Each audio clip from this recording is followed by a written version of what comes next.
Assalamualaikum warahmatullahi wabarakatuh. Saya Eli Siti Masito dengan nomor NIM 18620700030. Di sini saya akan membuat proyek UAS tentang teori belajar dan pembelajaran dengan dosen pengampu yaitu Ibu Roza Yenita MPD. Saya adalah salah satu mahasiswi Universitas Pancasakti Bekasi jurusan PG PAUD. Sebelum kita membahas tentang penerapan teori belajar yang berada di sekolah saya akan membahas dulu tentang apa itu teori belajar. Teori belajar sendiri didefinisikan sebagai metode yang menggambarkan bagaimana seseorang melakukan proses belajar. Ada 4 jenis teori belajar, meliputi yang pertama yaitu teori belajar behavioristik, yang kedua teori belajar kognitif, yang ketiga teori belajar konstruktivistik, dan yang terakhir yaitu teori belajar humanistik. Pada bahan tulisan ini saya akan membahas mengenai teori belajar behavioristik. Adapun penerapan teori belajar yang berada di sekolah saya yaitu tepatnya di PAUD Oberman Maulhuda, saya menggunakan teori behavioristik.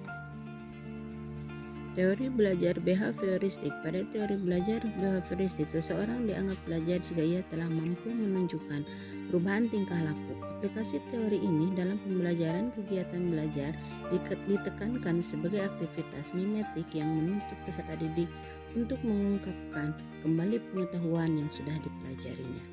Teori belajar behavioristik adalah teori belajar yang mengedepankan perubahan perilaku siswa sebagai hasil proses pembelajaran.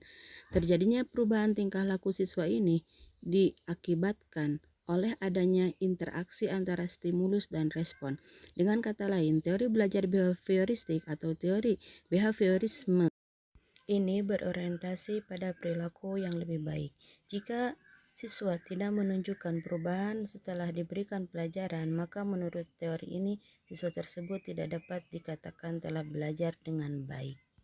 Contoh penerapan teori ini di sekolah saya seperti anak sedang membuat bendera.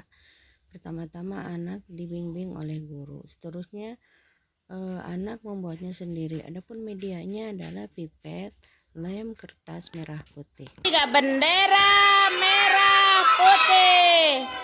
Bendera. Ini sungguh luar biasa. Anak menjadi senang selain bangga mengenal bendera Indonesia, juga mereka bisa membuatnya walaupun dengan media yang sangat sederhana.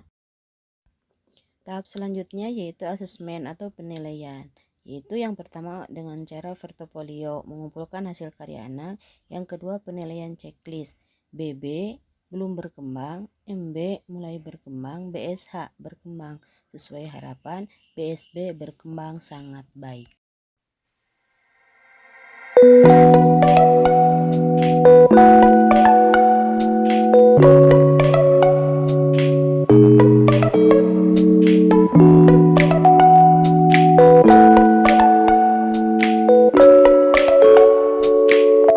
Mungkin cukup sekian dari saya. Terima kasih. Wassalamualaikum warahmatullahi wabarakatuh.